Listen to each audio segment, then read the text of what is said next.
What's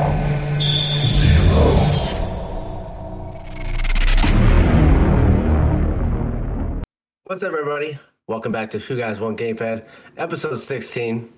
I'm Ruggle here with Cybermerc Sig, checking in for another week of funness. Our consecutive week 3 podcast. Yeah, we're going strong. Episode 16. Didn't think we'd make it this far, but we made it. Doing good. Pumping out plenty of shorts. YouTube's doing decent. We're pumping out a bunch of shorts. We're doing these. Okay, you're pumping out a bunch of shorts and stuff like that. Deleting content by accident. I was talking as in general as just the brand is getting out there, doing its thing. The brand is, and for those of you who have not already, go over to YouTube /Two Guys One Gamepad and one, subscribe. Check us out there. And two, we fucking had Saturday night, one of those two, dropped a YouTube short, which is like a TikTok video, under 1 minute though, and dropped it at 7:30 our time. Freaking by 10, maybe 11 o'clock at night, we were up to just under 1,000 views, and that doesn't sound like a lot to people who are inside that creator field, and 1,000, whatever. Excuse me. That's a fucking lot. And we, or mostly me, because I was not busy at all. I stayed up on every 30 minutes checking that shit out, seeing 200. Roggle, you see this? 30 minutes later, 550. Roggle, see this? That went on for it was going. It was going. It moved. It did good.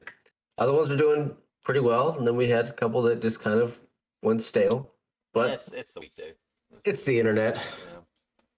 Come go. It is. Yes. But the exclusives. Yeah, the exclusives are doing for where we're at in the creator stage, which is still infancy stage. We are doing okay. But go check it out. We just had a exclusive drop on this past Wednesday, the 28th, and it's a good one. It's trivia, but it's murder house trivia type thing. So go check it out. It's really fun. You Math is stupid. Math sucks. You need to see who wins, Roggle or myself. Go check it out again. It's over on YouTube. But then we're also going to be recording, or we'll have a new episode debuting. The first, second, third, fourth, fifth. I think October 5th is the next one. Yes. And that one, this is going to be another interesting one. It's video game based, and we're going to. Oh, sorry, not we. I'm going to show Roggle blurry video game cover arts, and he's going to have to try to guess what video game they are.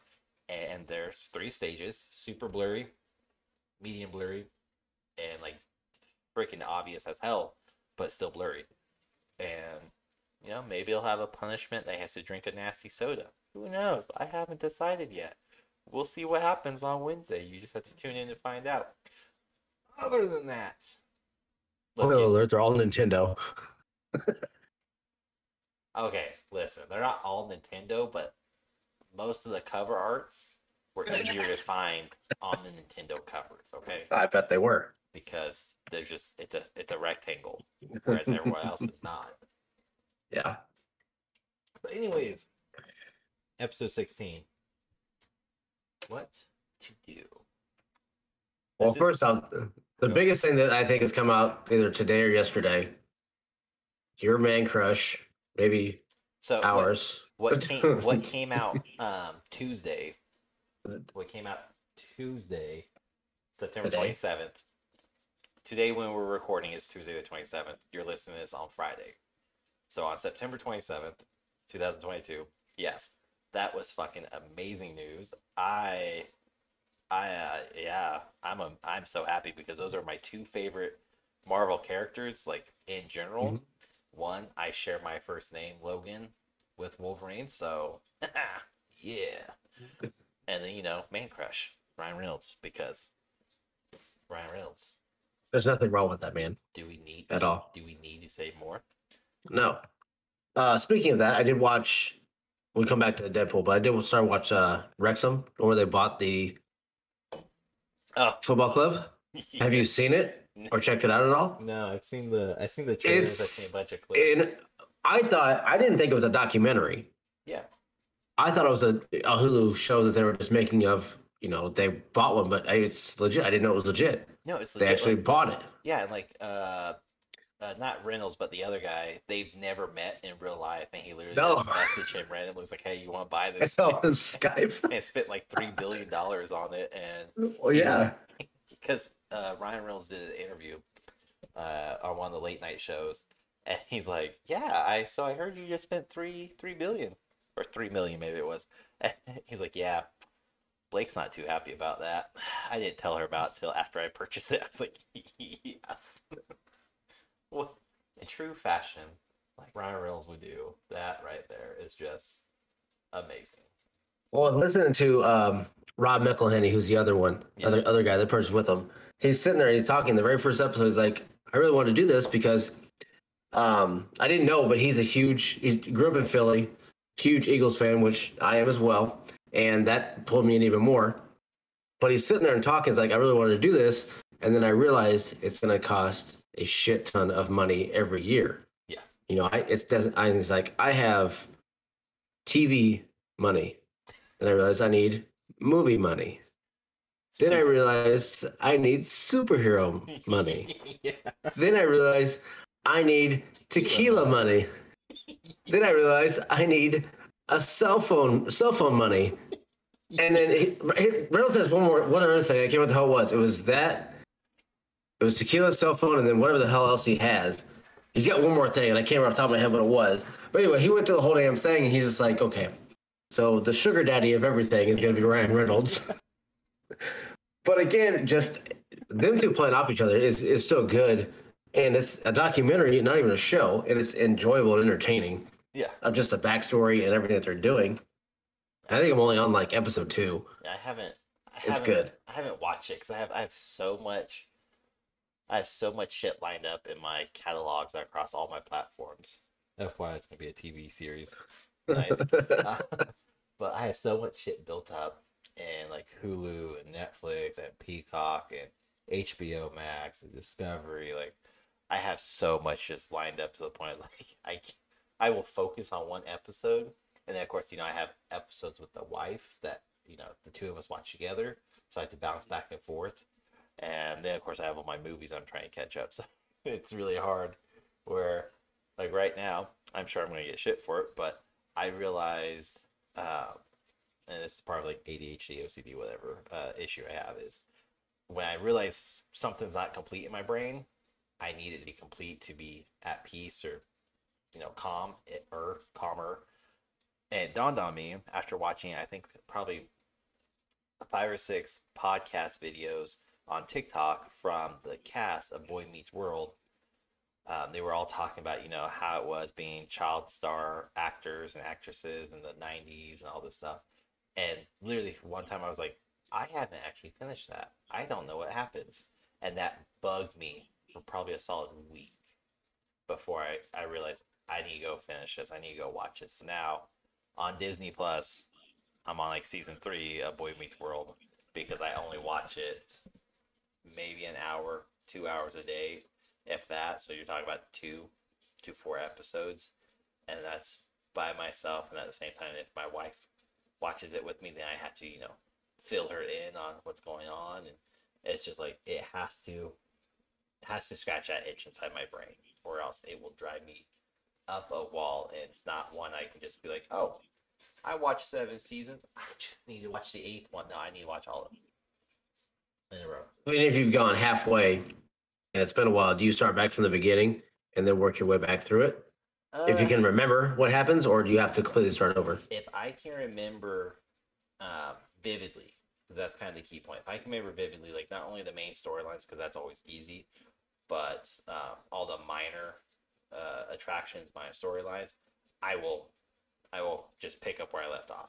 So like Lucifer, when that got canceled by the TV producers originally, and then got picked up by Netflix, I had no problem because it moved over. But see, I had it's an itch though. So take like Lucifer, like I was saying about Lucifer, when the CW when they canceled it and then it was technically off the air. Netflix picked it up. Netflix did a few more seasons. I didn't have to rewatch it when season 5 I think came out, which was the first one Netflix produced, because I knew what happened the first 4 seasons. But I think it was like a year and a half later, 2 years, when season 6 or 7 came out, I had to rewatch all of it because one episode into the new season, I was baffled and confused by what was happening with a certain character arc, and I thought I remembered it one way, and then of course here's my wife telling me, no, that didn't happen. It's like, fuck. Starting over. Yeah, there's not many shows that I can just stop watching for a while and then pick back up at the same spot. Like I've had to restart a few shows, like the Mayans. I've had to restart that one a few times, and it gets annoying at one point because I'm like, I can't get into it as much when I know I've already watched this and I have an idea what's going on, but I have such a bad memory that I have to make sure that I pick everything up that's going on, or else I'm going to get completely lost in the storyline because there's so many different characters and everything else that goes on in that show. Like I have to know what's going on for the character development, the storyline, and everything else. So just trying to do shows like that is tough. I mean, I would imagine because that's, again, I have not. We talked about this earlier this week. I have not watched the Mayans. I'm aware of it, just like Sons of Anarchy. I'm aware of it. Couldn't get into it. Not my cup of tea. Uh, but based off what I see and what I've been told by other buddies, is the fact that because of how many characters there are inside this show, it's not as easy as, like, say, The Witcher, where you have to roll. You have the other characters, so you have 45 main characters. Cool. Not really a lot of sub characters, but then mine, you have like what, 5, 6 main characters, 6, 10 B list characters, and then some C list. They all tie in. It's like, ugh, fuck, too much information to process. Yeah, and like that's too, like Game of Thrones. So many characters in that one, and storylines and everything else. That's one we had to watch all of it all the way through, and I didn't watch it until earlier this year, late last year. We just binge watched Game of Thrones, and that was the only show my wife and I would watch at all, because if we took a break from it, because those episodes are like an hour plus long, like, I would forget shit and be like, no, Jon Snow was not in the last episode. That was not said. No, you're thinking of episode 14. We're on episode 17. What?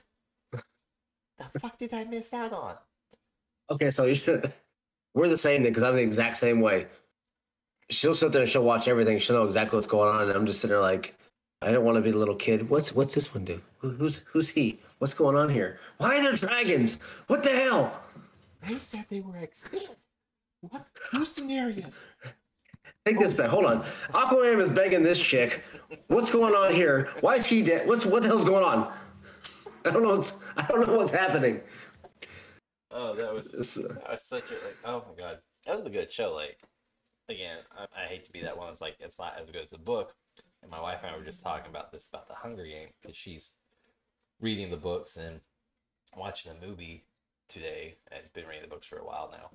And she's like, I think I was out there for 30 minutes before we hopped on to record, and she's like, yeah, and in the book, this character was fully plated up with armor, and he was just getting crunched on by these mutant dogs, but the movie doesn't show that, and they should. After, like, yeah, I believe that. Like, I didn't read all the books. I've seen the movies. Can't tell you shit about them. But you can't have a teeny bopper following if you have a little kid getting chewed up by fucking mutant dogs. And that's kind of what we were talking about. I was like, this, and I stand by this. Those type of books should be rated. Those type of books to movies should be rated R, and should not be targeted towards the teens, because the books are not written towards the teens. They're written towards adults, 18 and older. Hence, this character was being munched on and gnawed on by a dog, a ravenous dog, ripping and tearing at tendons and flesh. Like, okay, that means nothing to a teenager or a kid. Like, no offense, y'all understand what that is, but the graphic intention behind it is very gruesome and gritty, not sparkles and rainbows. It doesn't work. No, not at all. But I mean, if you're gonna try and go for that type of audience, then some things have to be cut out, and people that read books and haven't discovered movies yet are going to understand that. They're going to have to understand that because that's why they make movies. So you don't have to read those things. Those just become the things that hold up the table when it leans, or something to stack other things on top of. That's there's audiobooks, right? No, those are just that movies without. Right? That's movies without pictures. That's all it is. There's pictures. It's just words on your phone. Nope, it's not a picture. It's not a moving picture. Motion picture. There's motion. It moves, and there's a picture. Words go across your screen. They scroll. Not the motion I'm looking for. Well, your motion is not motion picture either. But no, like cinematic gold. No, it's not. It's crystal after a bit, but whatever. Yeah, well, tomato, I guess, to each their own. Like, what was the other movie or other TV show? Not Naked and Afraid. So God, your fucking fall asleep show. Fucking weirdo. Okay, so speaking of that, so I'm on TikTok a lot because I stay at home, but I watch a lot of videos. Anyway, I saw one where it's like, and I only mention this because you smoke meat, I smoke meat, we've had this discussion. I saw a video where it's like, this guy's like, hey, this is how you can make beef jerky on your smoker. And my ass goes, oh, all right, cool. I'm watching this, researching it more. And I tell my wife this, it all ties together, I promise. I tell my wife this yesterday, or maybe 2 days ago, when we're having a fire out back.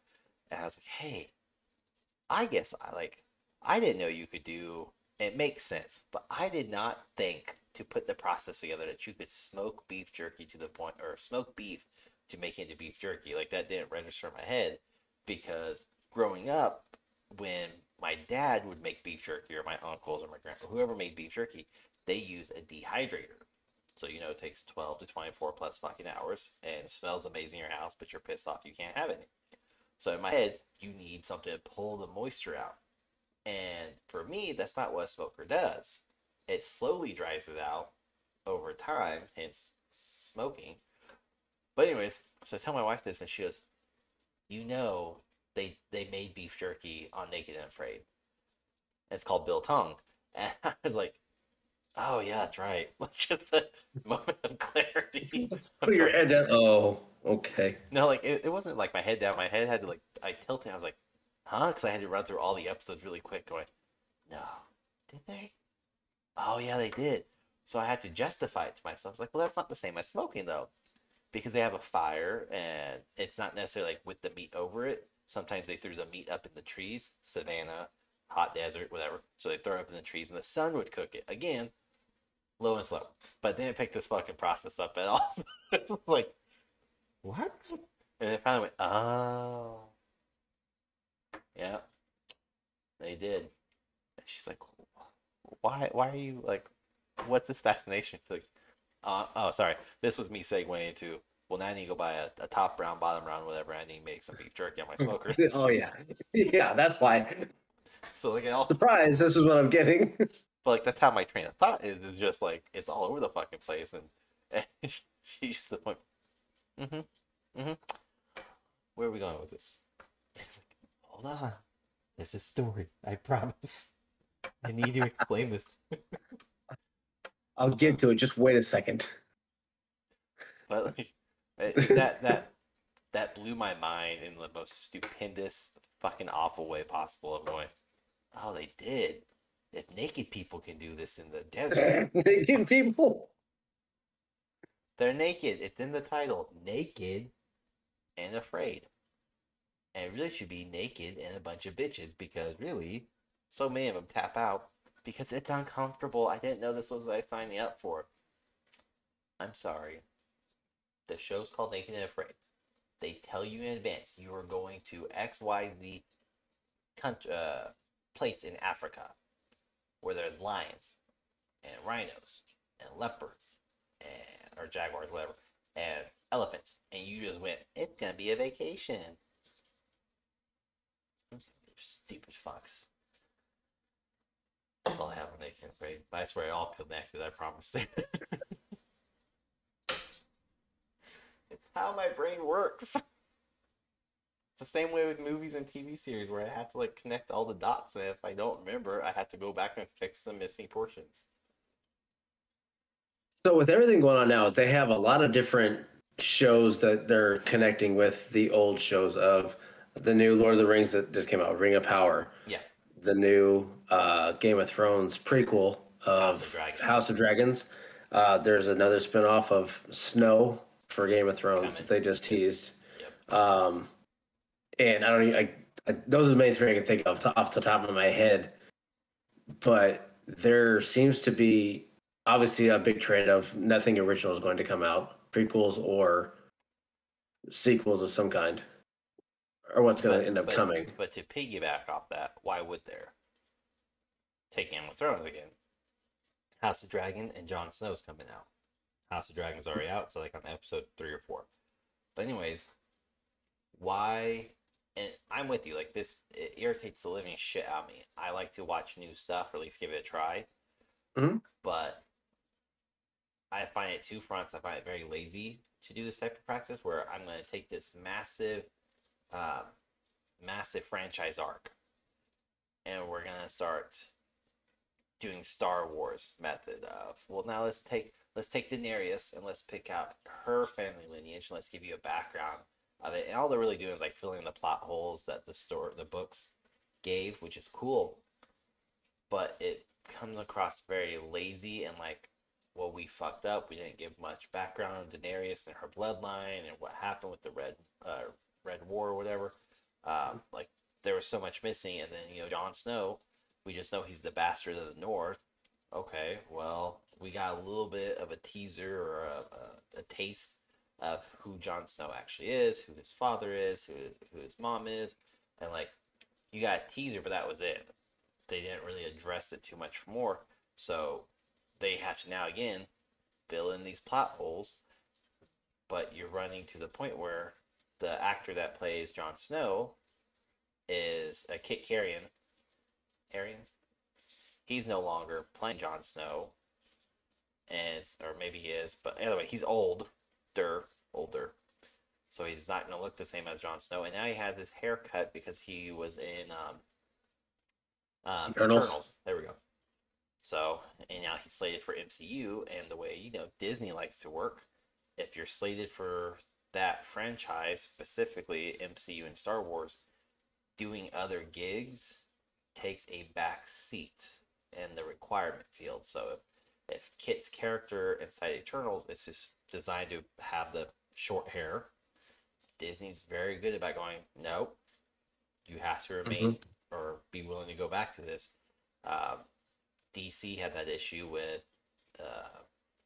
Henry Cavill because, he had to have his mustache CGI'd off for not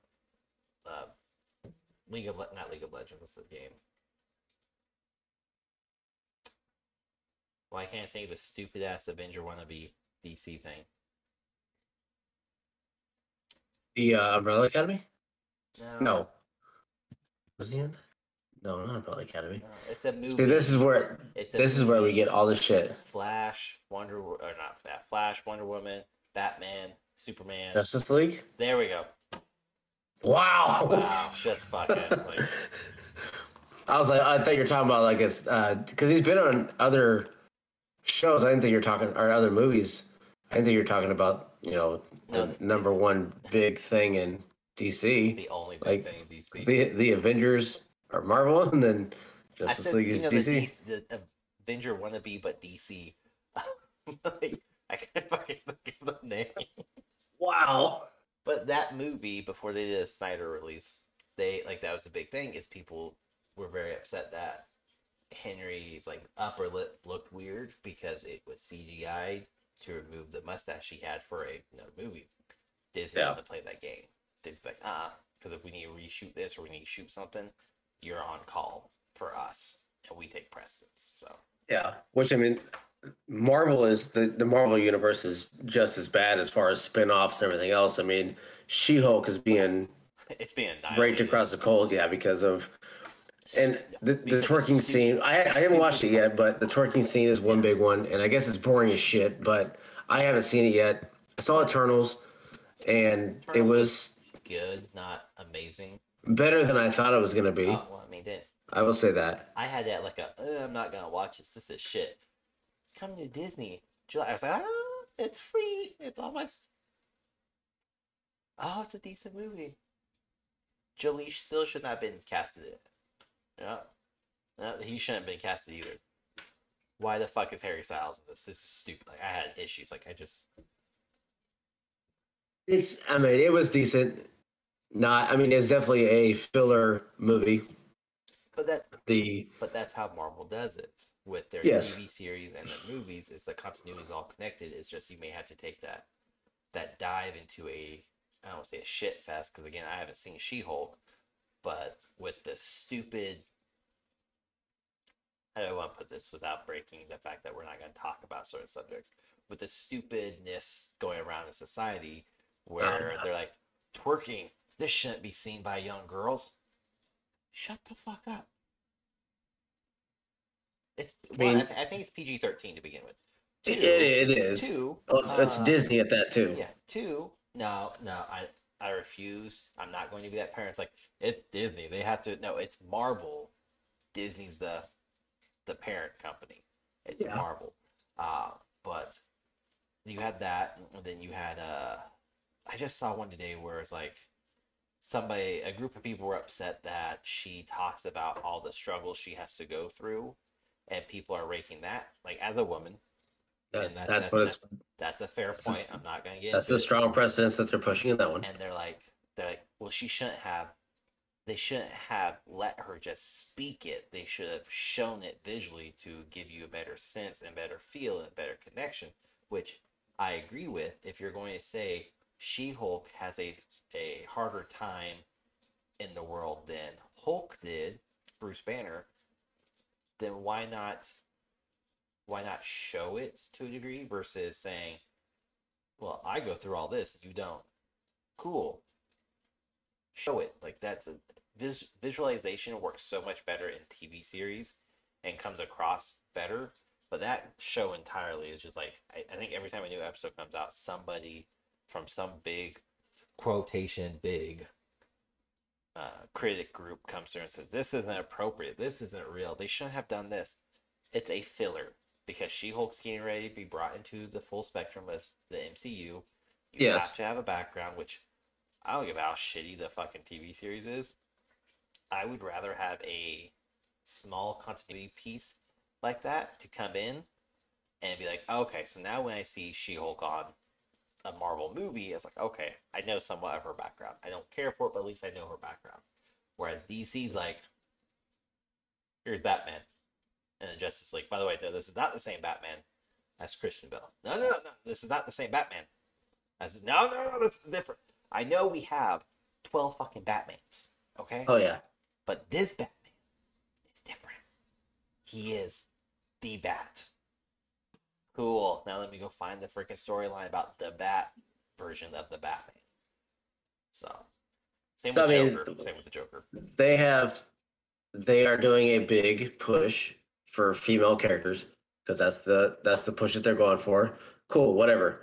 Now, She-Hulk has a very boring storyline from what I haven't seen it, but she's not the first one to have a shitty storyline, boring show. Captain America. Sorry, that first Captain America movie was fucking garbage. It was boring as shit. I did not like, and I hated the first two Thor movies. Okay, they were both boring. The first Captain America I did not like. I didn't like it. It was boring. It was like, oh, cool, whatever. There's Captain America, You're just a gigantic wanker, but that's dickhead fine. with the red face and everything else too. But it was not entertaining enough to watch ever again. I watched it once, and that was enough for me. The very first Iron Man, I think I've seen probably 20 plus times. I've watched all the Marvel movies at least a dozen times, minimum. I will avoid But again, Captain America and the first two Thors every time.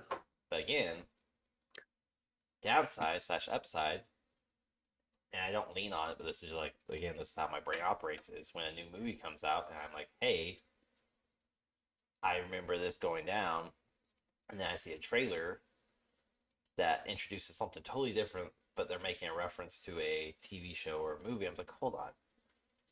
That did not happen in the MCU. Now it's like, fuck, I gotta go watch all of them and see where it happens, because it's not like they're like, back on Thor Ragnarok, this happened. No, there's like, oh yeah. And you remember when it was a reference to Loki. Loki made a reference to how he cut what's her name's hair at a party, which they made reference in like the first Thor movie, very, very vaguely. But I was like, they did not say that. So I had to go back and watch all of them. And then by the time I watched one, I was like, well, next. And Yeah, I mean, it's so much easier because it's like, this is the one that comes after this. Play. This comes after this movie. Play. 3 days later, I'm like, why did I fucking start this? What the shit? So. No, and we still have a lot to watch. I mean, we're only to Doctor Strange, the newest Doctor Strange. I'm caught up. You're caught up? Okay, 100%. no, we're nowhere near that. I mean, we still have Moon Knight, obviously She-Hulk. Moon Knight's so good. Okay, Hawkeye, I have Miss She-Hulk Marvel. to watch. I have She-Hulk to watch. And Miss Marvel, I forgot about that one because that did not get great reviews. So I think it's that one.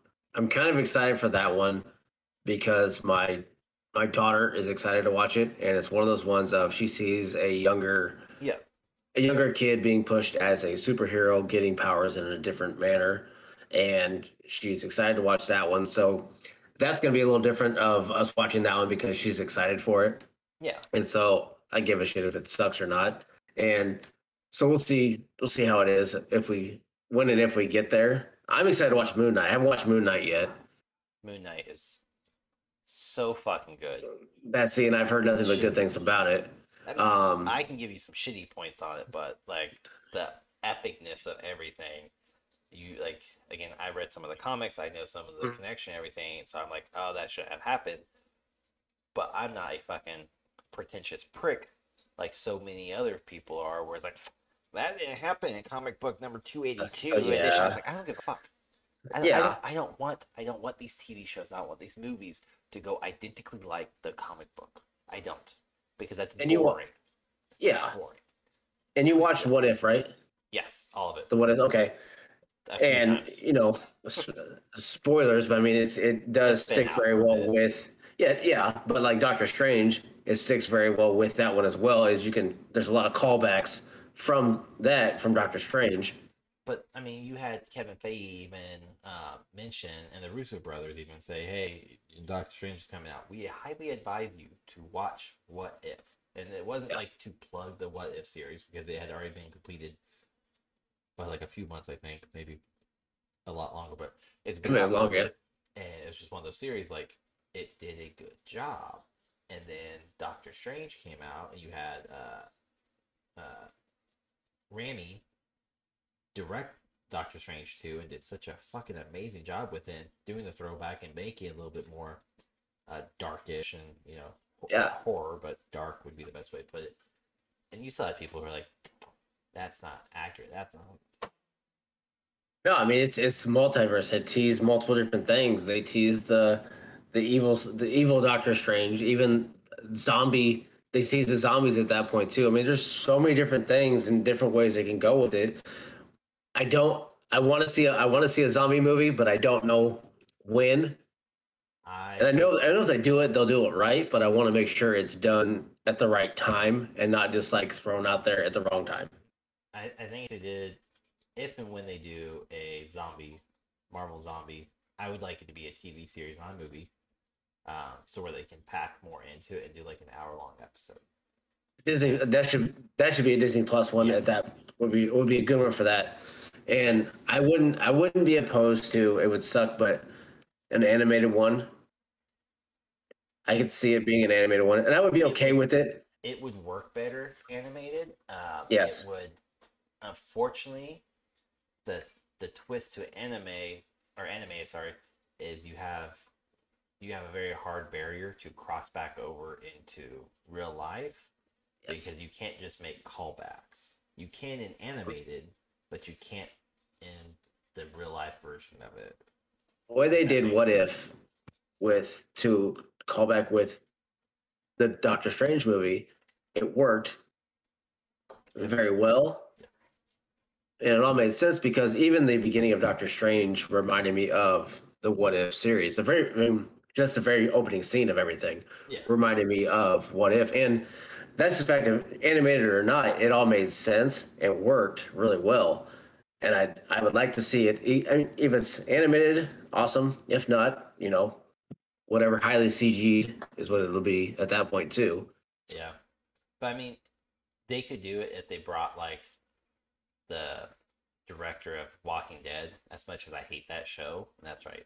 Fucking hate The Walking Dead. It's hard to follow. The visualization is amazing.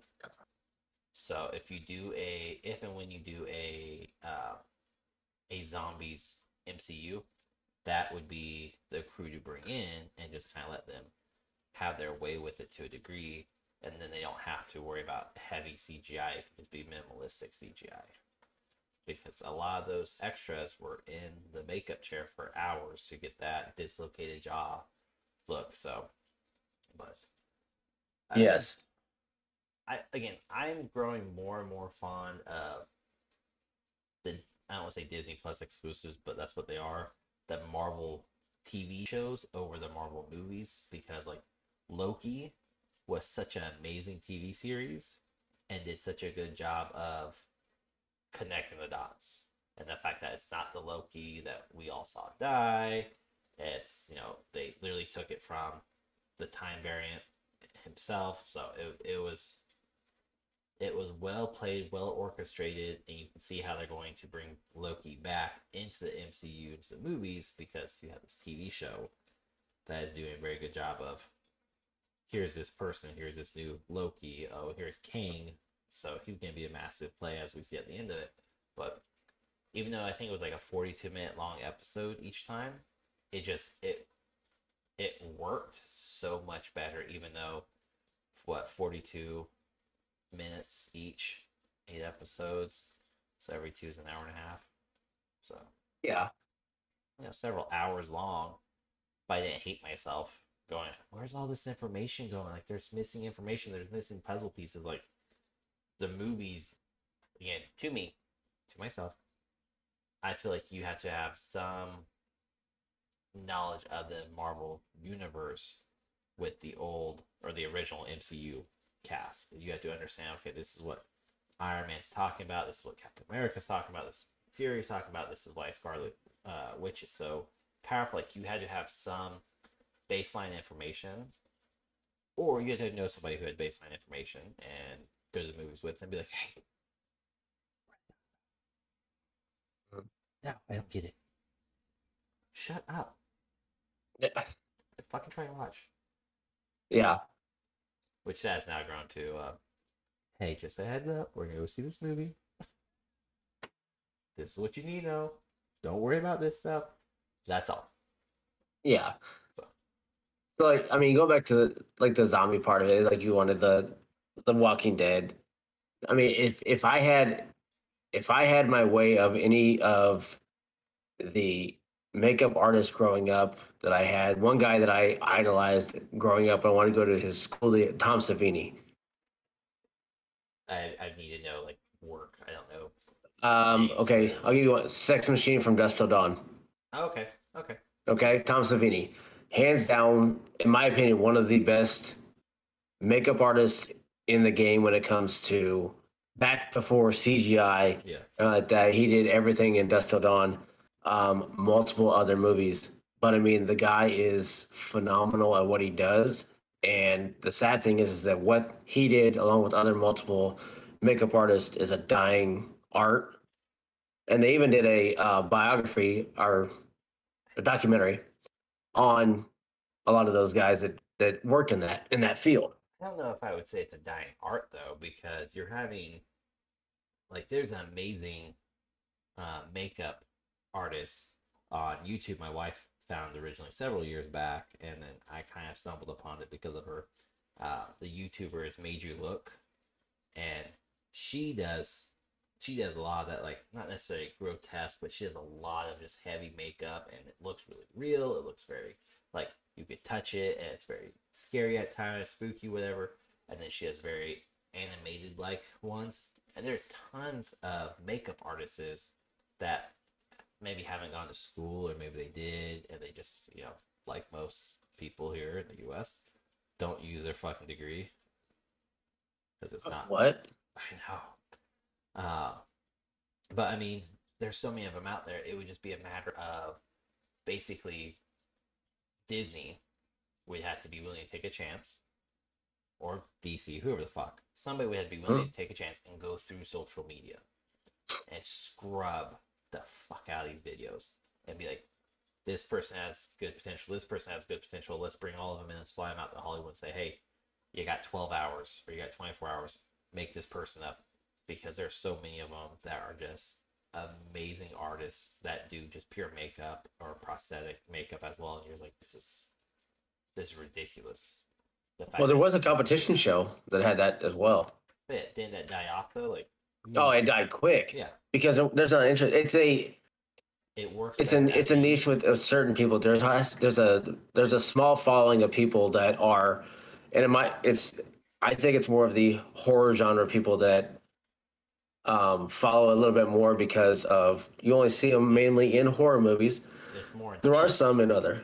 It's more intense because you have to have that real looking blood on the face. Yeah. Or the broken. I was like, cool.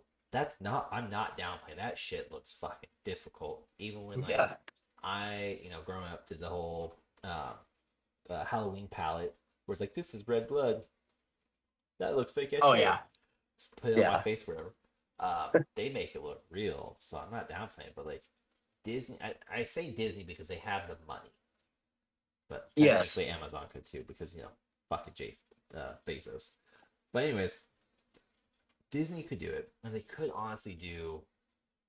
Okay, so this is how I would do the zombie. This is how I would segue into the zombie to kind of announce, hey, we're doing a zombie TV series. Is Disney host their own competition, do Disney exclusive, so it doesn't fucking matter if somebody watches it the first 8 weeks it comes out or the next 2 years, because it's going to be on their library, it's in their archives forever. But have Disney do it and bring out these unknown, unearthed type artists from YouTube, TikTok, whatever, somebody who does not necessarily have 42 million followers or works for a studio, just someone who's clearly doing this because it's their passion in their free time. And say, hey, the top person is going to be the head makeup designer on our new Marvel Zombies. And that's how they announced Marvel Zombies. And now you have this video tying into it, because now you would watch it, big horror fan. I would watch it, don't give a fuck about horror movies. And you have everybody else, even the children, like our kids' age, would watch it because this is something they would like to do as well. Even if it's not horror based, they could do 8 different competitions of do something grotesque, do a zombie, okay, do a realistic clown, do a 3D style illusion. Like there's so many things they could do to map the skill set of it. And then at that point, by the end of it, literally say, first place, here you go. Here's a $100,000 salary for being a makeup artist, however much they make, I don't know. I would assume a lot. And then say, hey, person number 2, you can come on as well. Second, third place can come on, but they're not, executive or top, whoever's in control. They're literally tier down and tier down below as well, and then they can work with the first person. Now you just took 3 nobodies and just made them into massive somebodies, and now their works can get noticed all over the world. And you have the luxury of going, I'm going to sign you to a 10-year fucking deal. You will not Yeah. work with anybody else but us. And why would you? Because now you're going to be fucking $1 million filthy rich with Disney. Yeah. And all their perks and benefits I'm sure they get. So, and you're tied with Marvel. And yeah, they're going to abuse it and be like, go to Star Wars. I mean, without diving too much into the horror stuff, because I'm dying to get into it next week. October. Next week when we do into it, but like I will go hard with Tom Savini in October. Like this dude to me is an icon and amazing, hands down the best in the game when it comes to that. But when it comes to that type of work within movies, it's one that I would love to see come back to get away from CGI, but it's just ones that they don't want to have it because movies are rushed nowadays because they have their deadlines, everything else they have to fill in with CGI. There are other movies that do have it, and I know there are there, and it's there for sure, but it's not like it used to be. It's not like the American Wolf. I mean, I'll tease a little bit of like American Wolf in Paris and Dust Till Dawn I'll go back to as well. Yeah. I mean, but there's some of those that like you just see that artwork that is, and it's art on film. And just to see that stuff that happens and it is realistic and you feel it when you see somebody's chest get ripped open and you're like, oh shit, like, oh damn. Yeah. Like, I mean, it's the cringe effect, like, oh shit type. So, I mean, that's the stuff that pulls me in and I love that. And that's one thing. I'm wanting to get into it, but I have to wait till next week. So I'm just trying. But let's keep going at this to make you more just in pain. But I know it's just like. But that's why I'm saying it's like Disney could do it. Is why make it into a movie when they can make it a TV series? No, and I agree. I'm with you 100%. They don't have to worry about we're gonna sign this person to a 10-month to 16-month exclusivity contract just for this movie. Oh, by the way, you can't say shit about it. You can't say anything when it's a TV series, and they're gonna work on it 6 months in advance, maybe a year max, and they're gonna pump it out.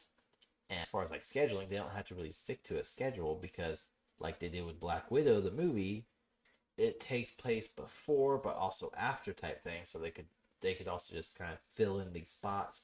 And now that the MCU has the multiverse, you don't really need to line up with the release of the new Avengers or whatever movie comes out. You can literally just say, here's a Zombies TV series, and then 2-3 movies down the line, do a throwback. And it'll connect. That's the nice thing about the multiverse is you don't have to line up. You can just do whatever you want. It all connects somewhere down the line. And it gives them time to manipulate and play with the story a little bit more and say, this is a good storyline. We just don't have a way to introduce it yet. But if they do have the time, because I don't know which streaming service did it. Dancing with the Stars. Disney. They took that. Disney. Okay, yeah. So that is now a live show. Yeah. Yeah, so there's another one right there. Is that was okay. So that right there, that could be a couple month long show, however long they want to do it for. Yeah.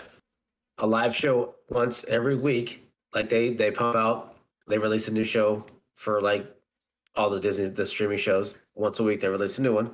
Yeah. And that would work. I mean, that would set it up. I don't think you could I like it. I don't think you could do it live though for like the makeup competitions to set up for Zombies, for example. Because those, like you're talking at that point, a 12 to 14 hour long live video. I mean, it would be obviously condensed. Yeah. As far like just how the other one was is it's live, but it's pre-recorded with the ending of it being live. Yeah. Type. So like they did the other, like they did the other art. I can't remember what the hell it was called, but the art show that they had.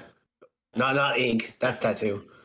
It's art. Ink is Ink Master. I know it is. I will agree, but I can't remember what the hell it was called. I don't know. But yeah, I mean whatever it was, but because I know I had to do. Well, we can look at the internet all day. Yeah, how well did that work out when we were trying to figure out who you were thinking of for the WWE episode to compare to Otis? Really well. 20 minutes? Yeah. Okay. Maybe. Yeah, maybe longer. Who? I don't know. But like. I don't know. I think with how things are going, and the way I think Disney has a lot to do with this, thankfully. Mhm. With how things are going, you're not seeing so much movies being produced anymore, or not at the rates they were. I'm trying to phrase this the best way that my head is processing this. Basically, TV shows are becoming more relevant and important than movies, because movies, yeah, sure, you may release one movie this year for DC, Marvel, Star Wars, whoever the fuck it is, or you can have 6 different series going on right now, and you can have Loki come out in March, and then you can have Miss Marvel coming out in March or April. Then you have She-Hulk coming out in May. And you have literally just every month there's a new Marvel TV series or a new TV series to connect all the dots. And then sure, once a year you have this big epic movie that's going to be 3+ hours long, like it should be. And no one has any right to bitch and complain, by the way, because I see that a lot. Why would I sit through a 3-hour movie? Shut the fuck up. You just binge watched Game of Thrones in 2 days. Fuck off. You know how many hours that is?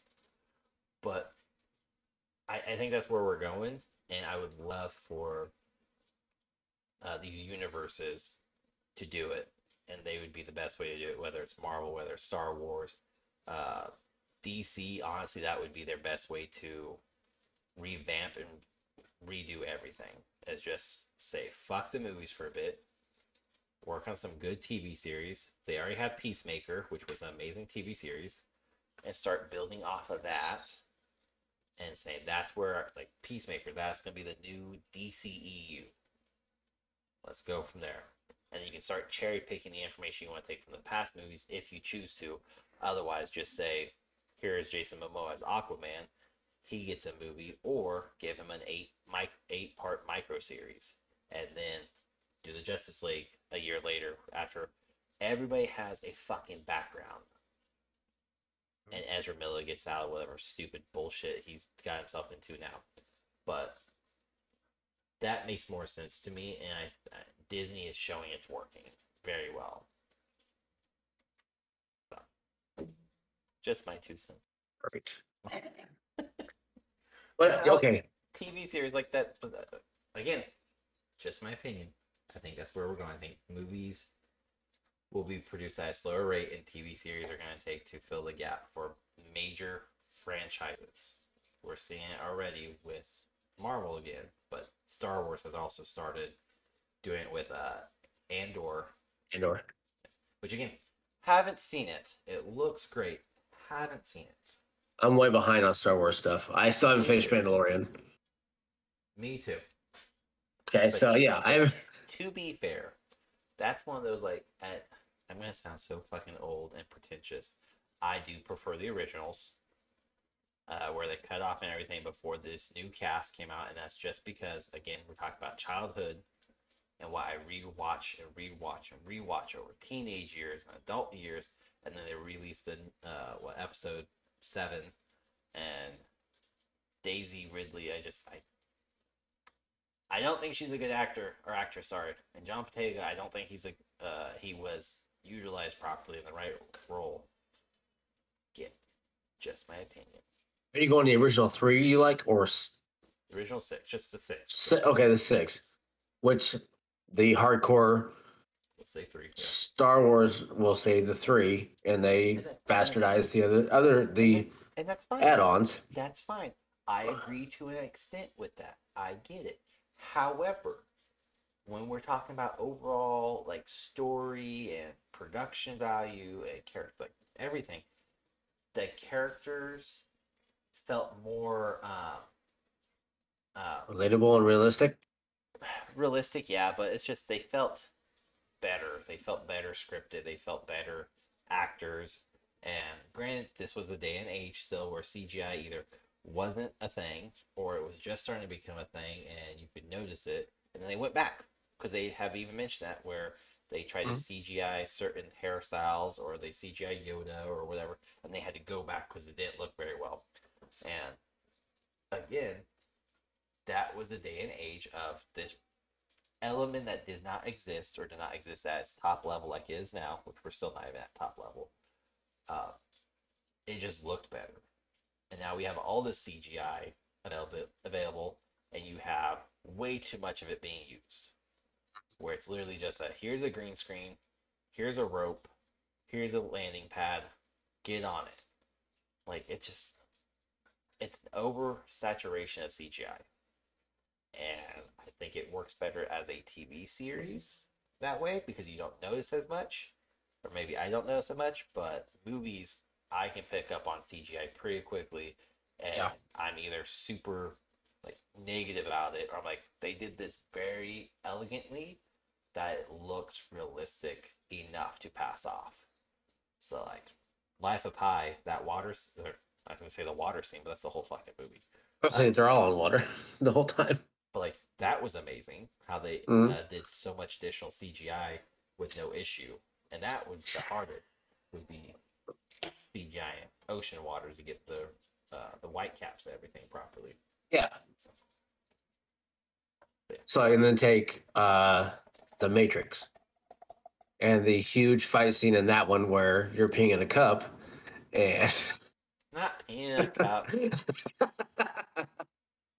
of the huge where It's a Pepsi Nitro they were on sale. they have the where Neo is surrounded by the is it Smiths and where he just gets bombarded by them. And that one is you can obviously tell if you're watching it, it becomes severely CGI, but being the Matrix and the whole aspect of it being it worked because of how it was. But And you could tell it was CGI. it all correlated. That was the thing though. Like It did. it was inside of the Matrix, the mainframe, the Matrix. Yes. So it made sense where it's like, okay, if we clone copy it, even if you take, and this is coming from a graphical standpoint, because that's what I do graphic arts. If I clone, say, your logo 2 times, there's always going to be some minor imperfections I have to go through and edit because it did not clone 100% properly. And it's only really noticeable if you have that keen eye. Yep. Or you do the work and you're like, there's something wrong. I know it. I just gotta find it. And it's like a pixel or 2 pixels or a cluster, and you're like, fuck. Oh, you bastards. So, but it worked though. It does not work Yeah. for Star Wars, and that is unfortunately a very heavily CGI movie franchise. I mean, it always will be, no matter what. But I do agree with you of saying TV shows will work more, or series, or however you look at it. We'll always call them TV shows because that's what they were growing up, or a series, because the Still TV attention shows. span and availability that people have nowadays, as everybody seems to be overly busy, overly worked, or whatever you want to say, is that a TV show is easier to watch than a movie is, because you have to devote 2.5 hours to a movie where you can devote 40, half 42 hour minutes. to an hour ish within that time frame there, and you can catch an episode here or there before you go to bed, before you gotta It's take your kids somewhere or something else. It's more appealing though. It is. It's more appealing. We're saying like, hey, do you want to go fucking watch? I'm not gonna use Deadpool because I won't go see that movie. Do you want to go see the latest movie that's out? By the way, it's 2.5 hours, so you get to schedule 5 to 10 minutes on each side. And nowadays, because Easter eggs, if it's a Marvel, you're gonna get one. Star Wars, you're gonna get one. Disney, really, you're gonna get one. And you're just to that point where okay, now I gotta stay at least 15, 20 minutes, and it's not practical to just go and do on a whim. You have to legitimately block that section off on your day. Whereas, like you said, a TV series, even if you binge watch it, the fact that you can literally go pause, go poop, go take a shower, go eat, go out and run about, do chores, go live a life, and then come back and resume right away. That's an amazing feature that is still so underutilized nowadays that I think production studios and businesses like Disney are starting to pick up on that. Look, yes, She-Hulk may not be doing very well. That is more of a different side of the house that we don't touch on, but we're gonna still push it out, and more people are still watching it. And a very old saying that I was even taught in business school and well before business school by my 8th grade teacher was any publicity is good publicity. Not to, Which is true. we're not. This is gonna be a reference. I'm not gonna shit on it, but take Call of Duty for example. No matter how much bad publicity they get, there's still that name is still in someone's mouth. She-Hulk, no matter how much bad publicity is getting right now, that name is still in someone's mouth, and you are hearing it, and you're like, well, hold on. Is it truly that bad? I haven't watched it. So now you're going to either A, go watch it, B, you're going to go look at clips and try to see it, which means you're still being diverted through Disney's platform. Because now if you do YouTube, you're going to see all the other things that are related to Disney. Oh, you like She-Hulk? Here's the Hulk. Here's Captain America. Here's Captain Marvel. Here's Miss Marvel. Da, da, da, da. It's going to just be a list. So it works. Or third option, which still is very unlikely, you're fucking stupid. Shut the fuck up and just walk away and not watch the show at all because you don't care about that at all.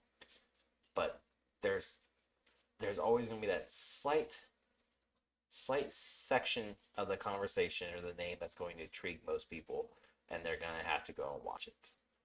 Like with like Red. And I do think there will be a retribution or something for She-Hulk, because I do have a feeling that she will, in whichever movie she appears in, she'll come out hard and she'll have a complete badass moment in it. I think it'll be World of Hulk.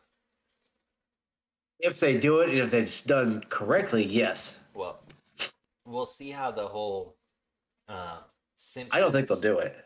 Well, so are you aware of the conflict between Disney and Universal? So Disney has all rights to Simpsons because they bought out Fox.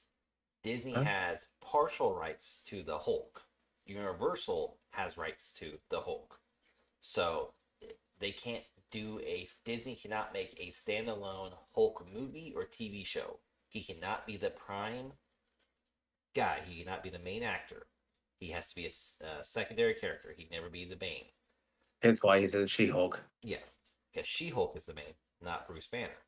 However, the reason why I mention that is, and this is not new. This is not new information. This has been very heavily discussed all year because The Simpsons, which Disney owns 100% of the rights, but Universal has some rights where they can do like merchandise and their rides over at Universal Studio.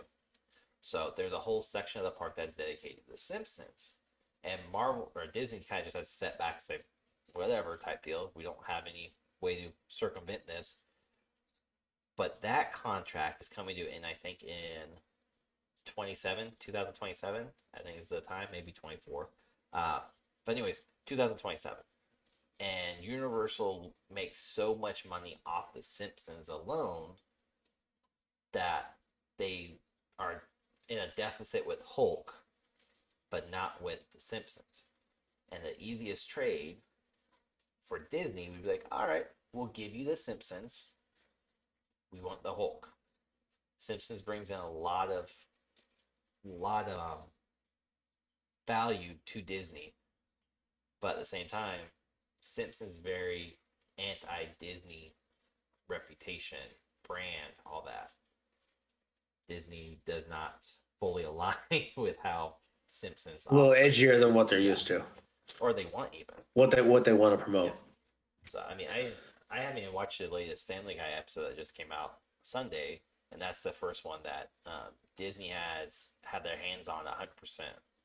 Whereas even last year and 2 years ago, Disney oversaw it but didn't have much of a say in it, and you could tell by Seth MacFarlane voicing, of course, a bunch of characters, but the studio writing kind of jokes at, oh, can we say that? Oh, we can say that now? Yeah. Well, yeah, we're owned by Disney now. Awesome. And you see Mickey Mouse in the background. So, like, they take jabs at Disney, but guess what's still not on Disney Plus? Family Guy. Guess what? Well, it can't be. Guess what's on Disney Plus? Stays on the banner, but you really don't see it anywhere else throughout the catalog unless you look for it. Simpsons. And it's the very, very last segment of the banner carousel.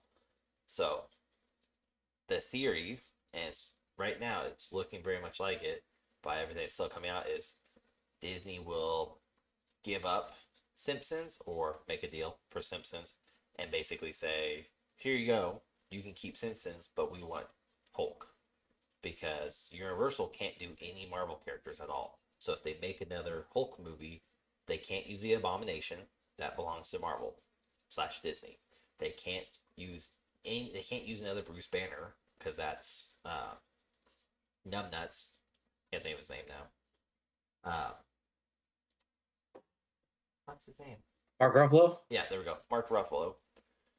They can't, like, Mark Ruffalo is signed to a Disney contract, not a Universal contract. So Disney has, I don't want to say rights, but claims, dibs, best way to put it, on Mark Ruffalo. So he can't go make a Hulk movie for Universal. And if Universal makes another Hulk movie with somebody else, it's not going to be received very well because Disney has capitalized on Mark Ruffalo as the Hulk. And when you think of the Hulk, you think of Mark Ruffalo. You don't think of anyone else. So, I don't know if you didn't hear that though. No, I didn't hear all that. I didn't know all that one. But it's interesting to think about it because going to Universal Studios, they have the Hulk ride, they have the Simpsons whole area, but then they also have the superhero area, Spider-Man, Yep.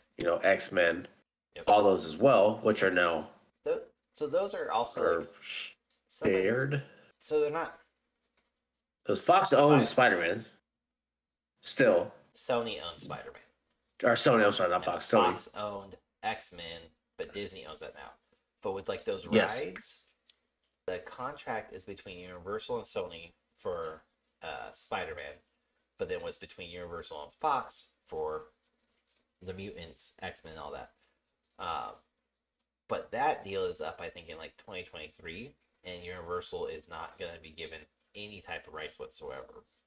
That's been very blatant. Like, again, this could very much play into how they're going to get the Hulk back. Is if you want to keep all these attractions and not just fucking wipe that section of your theme park out, you got to do this. And Sony would rather, in theory, based off all the information released and given to the public, Sony would rather lose their contract with Universal than with Disney. Because Disney has more information, or more data, more information, and more product value than Universal could ever have. Because it's more than just Marvel. It's, okay, Tom Holland's Spider-Man. Okay, how else do we want to utilize Tom Holland in our movies? Cool. As long as we keep Disney happy, Tom Holland is Spider-Man. And if Spider-Man shows up in any other movie via Tom Holland, then you will watch it, just like Uncharted. Uncharted came out and had Tom Holland in it, and you had a bunch of people who were big fans of him from Spider-Man went, I'm going to go watch this movie. I know he's not Spider-Man, but I like him in Spider-Man. I'm going to go watch these movies now. So Universal doesn't have as big of a stake in this sector of the industry as Disney does. And you don't want to piss the mouse off. You want to piss on the mouse. Oh, wait, no, you don't want to piss the mouse off. I don't know what Mickey's into. I don't know. I mean, like we said, TV series will work more. Yeah. I think moving forward for a lot of them, and then they will also have their big box office style movies of, individual characters or the other Avengers, Secret Wars. Oh, that looks so amazing. Whatever they want. So it just depends on what they want to do with them. I've seen multiple different fan arts for it, but I know Secret Wars, they've teased Thanos and, I mean, multiple different characters. And I know we're talking heavy on Marvel characters, but it's just one of those. It is.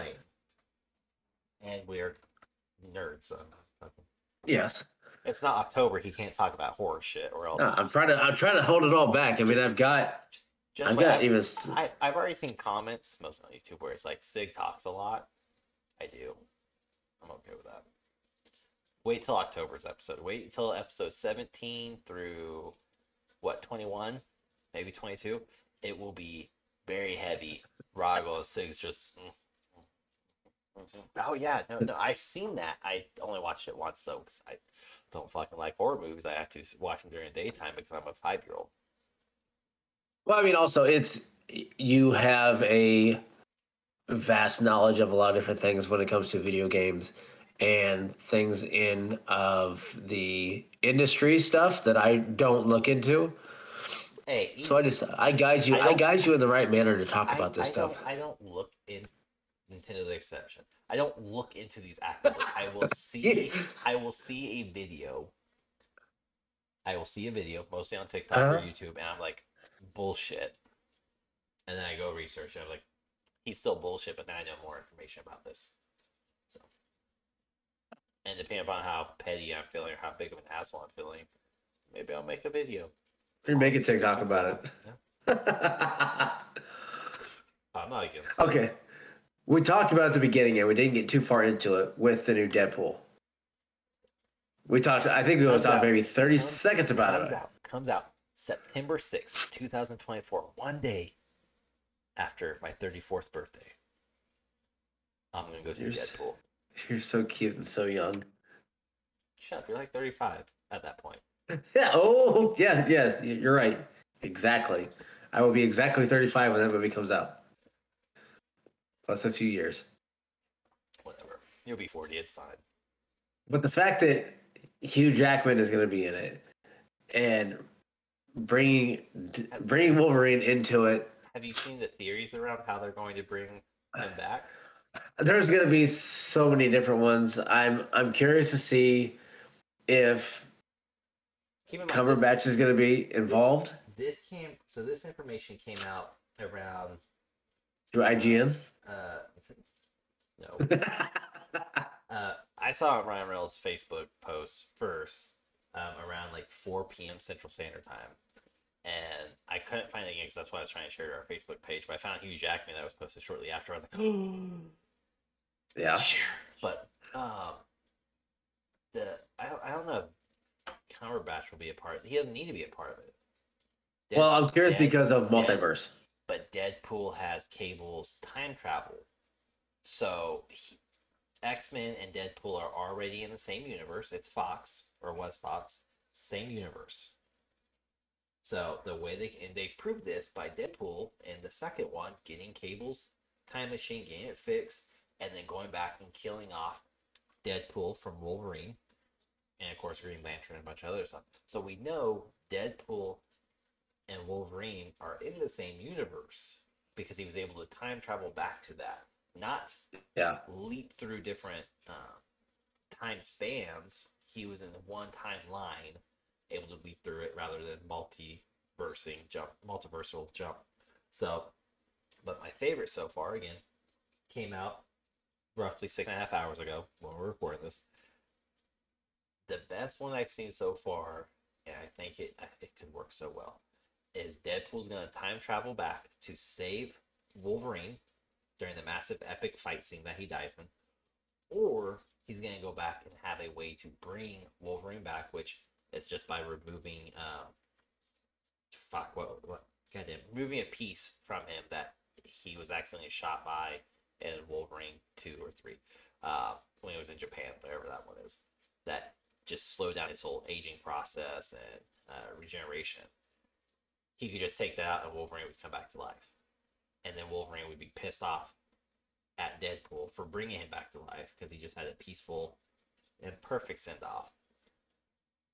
But then end it with forcing Deadpool into the MCU timeline by ultimately sacrificing himself again, thus killing off Wolverine, but pushing Deadpool from Fox universe to Marvel universe fluently with no issue, and have Deadpool be pissed off and salty, and preferably if that happens, have him jump into a timeline of Spider-Man to then kickstart that weird ass relationship.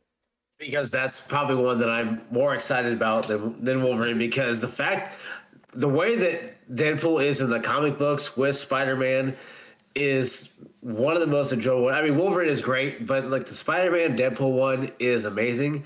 And I don't think Tom Holland will be able to keep up with Ryan Reynolds, but if he sticks with it, it would be great. I think he could keep up, but keep in mind those comic books. Deadpool does a Yeah, lot of talking and a lot of stuff. fourth wall, Yeah, yes. Spider-Man doesn't say a whole lot of those, except for like little one-liners or whatever. Because even in the comic books, if you reread them, it almost seems like Spider-Man in the comic books cannot That's keep up always with there. Deadpool. So you're like, what's going on? So it would be a perfect fit for Tom Holland. And then if they Yes. do, or not if, but when they have somebody else take Wolverine's place, they could pick up that friendship as well and have, Wade be super pissed off at Deadpool or at Wolverine because he sacrificed himself in another universe, but this guy doesn't know because it's not his universe type thing. And it would build that very bitter relationship that Deadpool has with Wolverine already.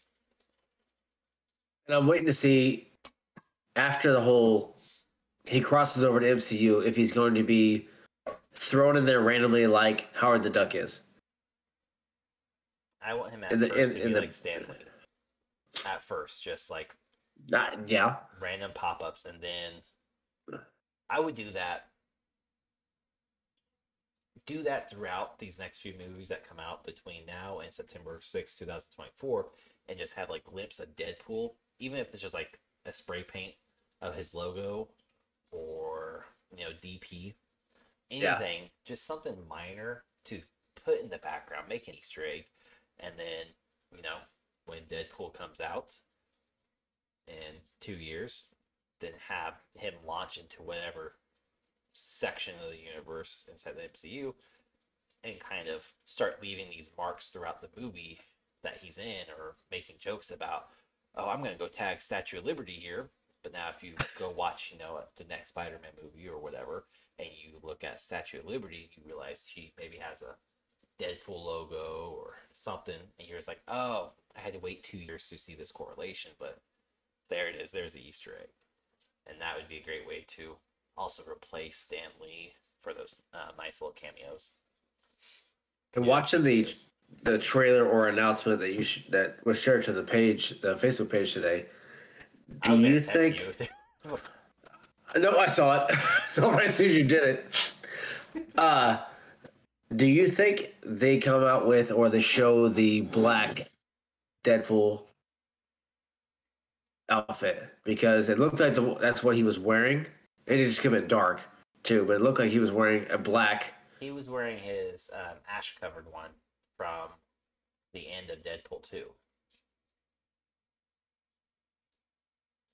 Okay. His negative, not negative. Fuck. Bitch nuggets. Now I have to fucking see what the actual suit is called. Sig and Roggle look at the internet. Pretty much.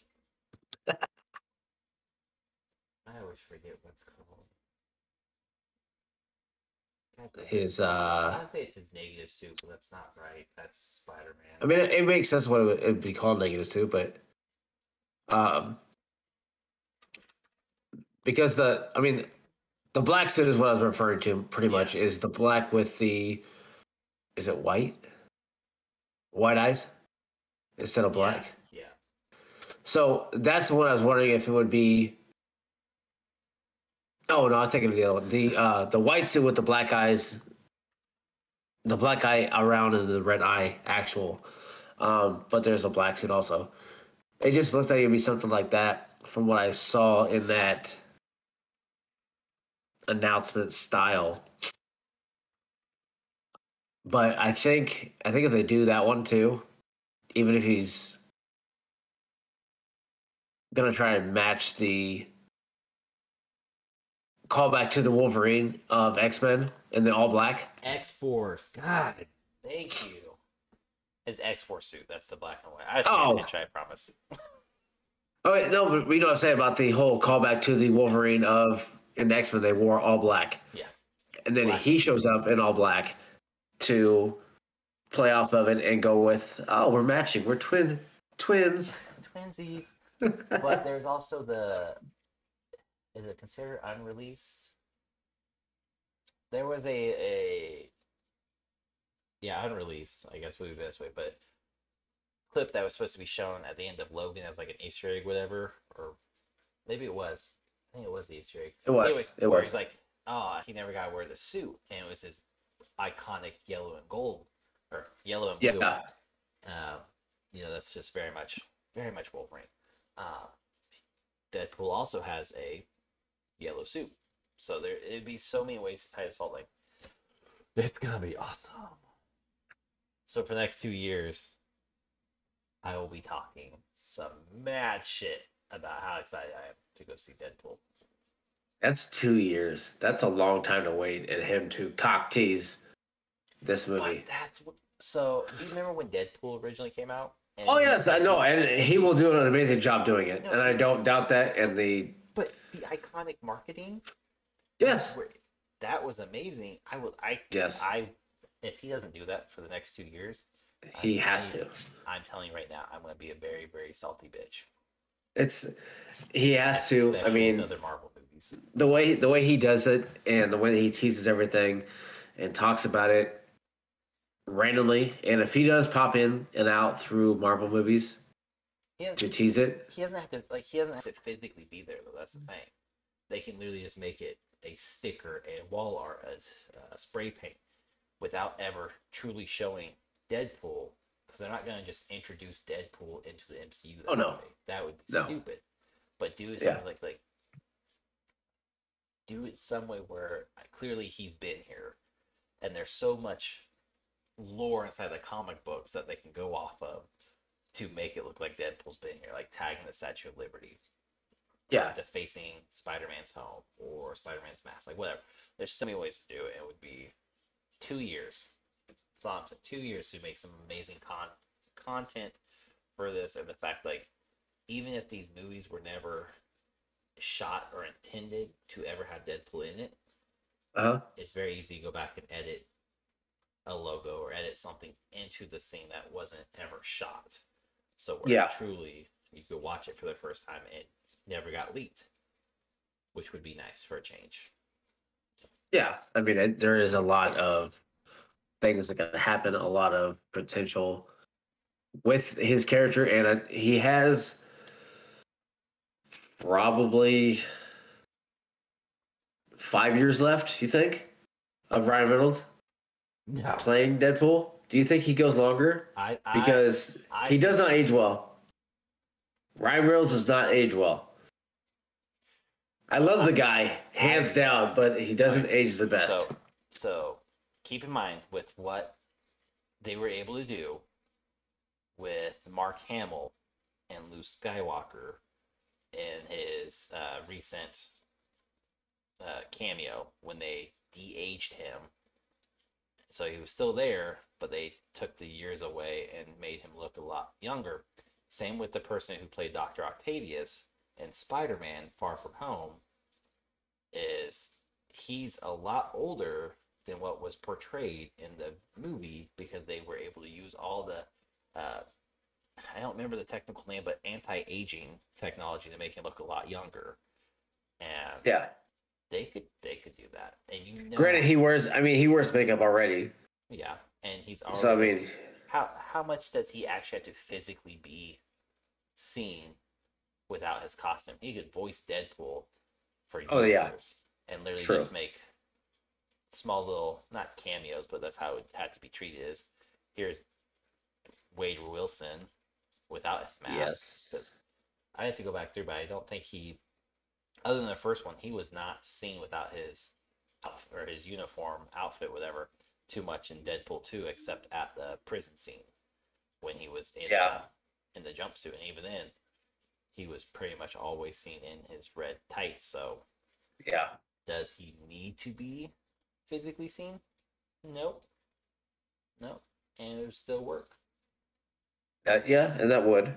And Deadpool gets older in some of the comics too.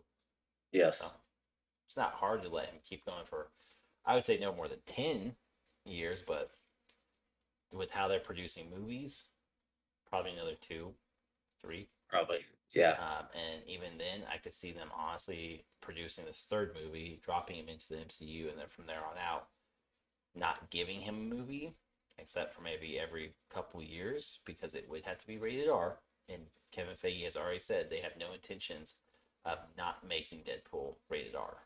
So, which he should be. I mean, you have to. Yeah, it has to. Just like even the next Wolverine movie, whoever plays it, that has to be rated R. His character is not a PG-13 child-friendly character. But I will say the PG-13 version, hard air quote PG-13 version that they made was like, here's the wall of R, and here's PG-13 was like, oh, they were like edging it hard. They were humping that line daily. My kids are like, oh, it's PG-13, we can watch it. I'm like, hold on. Let me watch this first. And I watched it, like, no. No, you can't watch it. There's no wing, we're good. But man, it's just like the way that he teases everything and pushes everything. The one-liners are by far the best in any comic book movie, hands down. Yeah. No, I'm excited. That's also another one of those, like, they could, I don't want to say adapt into a TV series, but they want to start dropping hints that Deadpool's been somewhere. They could do that really easy with these TV series. Oh, and if there's not something fucking funny going around with Disney for the next 2 years, even if it's just like random, like the color scheme gets changed to red and you randomly see Ryan Reynolds' as computer doing like a promo for Deadpool 3, and he's messing around. He's like, oh, I wonder what this button does. And then from that day on for like a week, whatever, it's just red, black and red on Disney instead of their iconic blue. Yeah. Like, stupid. And that's the nice thing. It doesn't have to be smart. It doesn't have to be amazing. It just has to be stupid and on par with Deadpool's brand. And it would work for the next 2 years and perfectly just fit in where everyone's like, what the fuck is going on? And I think Ryan Reynolds gets it. Oh, yeah. For sure. On how to do, because this is the only character he's wanted to play. He hands down has wanted to do it forever. I mean, even since Van Wilder, it was Deadpool. I mean, that was Blade Trinity or Blade 2. Yeah. I mean, he said that movie was the one that he's like, I want to do this. I can play Deadpool. Like, that was the one that kind of kickstarted. And then when he did Wolverine, I mean, that shitty fucking hot mess, I was like, well, you know, he killed it off. It doesn't matter. It's fine. Movie doesn't exist. Yes, he did. Yep. So, I mean, that ain't Green Hornet, Green Arrow, Green Lantern, Green bullshit, Green something or other. Green Hornet. No, God damn it. Green Arrow. That was Seth Rogen. Fuck. See, nobody cares. Nobody cares about him. By the way, I don't read DC, and we'll go more in depth in this with the comic book edition, but I did not realize Green Lantern's weakness is the color yellow. But yeah, that's why that one fucker at the end of that movie was yellow. I didn't watch the movie because I don't like it. When it came out, I don't care for DC. I was like, all these movies are shit, and they still are to this day. I didn't care for it, so I was like, fuck it. Everybody I hung out with, nobody wanted to go see it. And it's still probably one of the very few movies of Ryan Reynolds that I won't watch because, I mean, he doesn't even like it. And I was like, if your actor doesn't like the movie that we're in, I'm not going to waste my time. But, like, I found that, I've known that for a while now. It's not like something I learned yesterday, but that piece of information has lived with me for a few years to the point where I was like, so stupid. Like, that's one of the biggest reasons why I'm such a Marvel fan over DC, and Marvel characters have stupid weaknesses too. But I'm just like, fuck. I mean, if you think about it, which ones do DC characters have more of a weakness than Marvel characters? You have to find out in an upcoming episode when we do Marvel and DC comic books. So stay tuned for that. That's going to be one because, yeah. That I want to know now. Okay, I'm looking into that one. I Good. have So when homework we do now. a comic book episode, I'm not the only nerd just fucking fanboying it out over here trying to educate you. You're like, no, actually, did you know this? Like, yes. Let's have the conversation. As long as you do not ever, in the history, future of this podcast, bring up Goku and Superman, because I will fucking punch everything that's around me because I hate that whole fucking thing. I can end this. There has been even scientists have worked on this based Oh my off of God. calculations of both realms, and they have answered this. Go Google it. Just saying, these are also the same smart intellectuals that have determined that my state, Kansas, is in fact flatter than a pancake.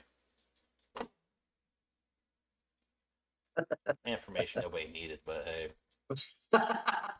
I had to have this information. Somebody else has to. We're gonna do an episode just like pointless shit too. By the way, just that's gonna be a real sig night. Rog's just gonna sit back like, what the fuck do you know all this shit? Yeah. How do you not know this? A lot of free time. That's common knowledge. But no, like going back to Deadpool. Now that we just fucking tangent as fuck. But they like again, this is where the TV series. If they wanted to slowly introduce Deadpool, this is the best way. They have 2 years to do it. 2 years of marketing, 2 years of campaigning, and I can guarantee you, Deadpool 3 will probably be the biggest Marvel movie to release since one of the Avengers. I think Infinity War was their biggest one right now. Maybe in game, but one of those two is their biggest. I can see Deadpool topping all that because now we're getting MCU and we're getting Wolverine back. Hugh Jackman. Back or for a limited time. I hope he's back indefinitely, but I don't think he will be. I think he'll be one movie and done type thing, and maybe at most limited series with like cameos inside other movies or shows. But I don't know. It'll be interesting seeing as Chris Hemsworth says he wants to play Thor longer than Hugh Jackman has played Wolverine. And if Hugh Jackman does in fact come back, which he will, for this Deadpool 3, that means his time as Wolverine gets expanded to the year 2024, which means now Logan came out in 2018, was it? 2019, 17? It was around that time. 2017, yeah. Right before my daughter's birth, actually. So that means he will basically have gained another 5, 6, 7 years as playing the longest reigning superhero cast as one person. And knowing how well and how tight that whole MC cast is with each other and like how well they play off one another, I could see jokes being made or him sticking around just a little bit longer to make it almost impossible for Chris Hemsworth to play Thor longer than he's played Wolverine. Wouldn't Professor Xavier be up there too? Because he's been there the whole time too. They came on the same. Okay. One. But and he was just in Doctor Strange as well. Yep. So, but again, that was this year, 2022. Yep. So 2 more years will be Hugh Jackman. So unless he comes back as Charles Xavier, which I think he has to. Oh, he has to.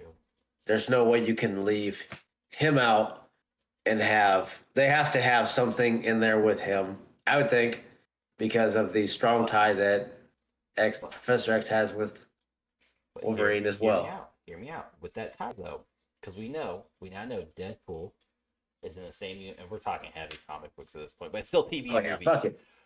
But Deadpool is in the same universe as Wolverine. We already know Wolverine and Professor X are in the same universe. Yes. Because we saw them throughout the whole fucking lineage of the two. Therefore, the universe we saw in Doctor Strange with the Illuminati, we now know Deadpool, Wolverine are in the same time span as the Illuminati when Professor Xavier went to talk to Doctor Strange from Doctor Strange 2 and say, hey, our Doctor Strange did this.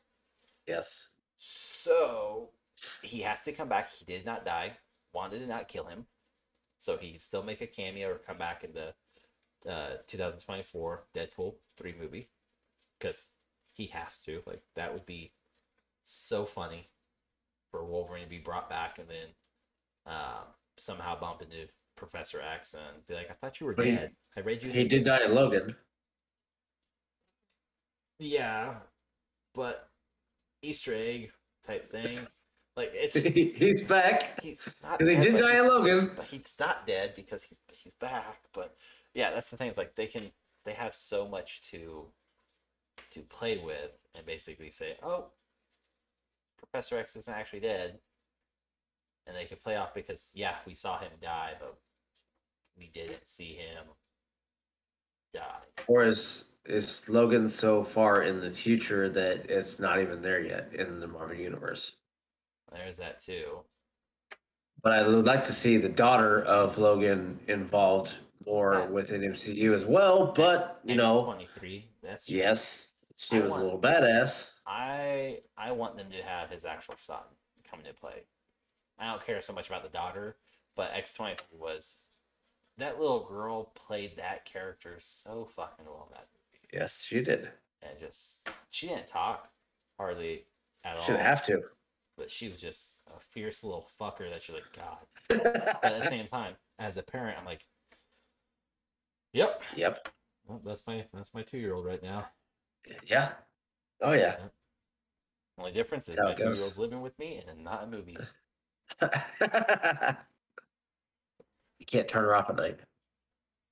No, he literally just cried a little bit ago too. But just I don't know. There's between the TV series and the movies and the way Marvel's doing everything, it's going to be so interesting. And I think we're going to see others follow suit with the TV series and step more away from banking on movies coming out 2-3 times a year for their franchise to one big movie every year and just bring in all the cast from the TV shows that led up to it. And honestly, again, the one universe or one franchise that could benefit the most from something like this is DC, because their universe is already in shambles. It's already a fucking hot mess. Nobody knows what Batman is in what universe, or if there's just multiple Batmans, and then it's just they have it set up right now. Again, with Peacekeeper, we never saw Batman's face. We did see Flash and Aquaman, but we never saw the face of Batman. Fucking fish, asshole. We never saw Batman or Superman or Wonder Woman's face. So those three people were always shadowed in the TV show. So they could bring, if they wanted to, Robert Pattinson is Batman right now. They could bring him in and have him play as Batman. And again, if you haven't seen that movie, I personally liked it. I like the darker, grittier side of Batman because that's what he is. He's not this peacekeeping bullshit. And I like Christian Bale as Batman. But Batman is a very dark character. And he needs that darkness to work with him. But Robert Pattinson did a good job. No sparkles, so yay. But you saw Gal Gadot could come in as playing Wonder Woman. But again, continuity-wise, we've already seen Gal Gadot, Jason Momoa, and Ezra Miller with Ben Affleck as Batman. So there's kind of an issue, but Ezra Miller's not coming back because his ass is gone. Only for like 5 years. But not in prison. 5 years.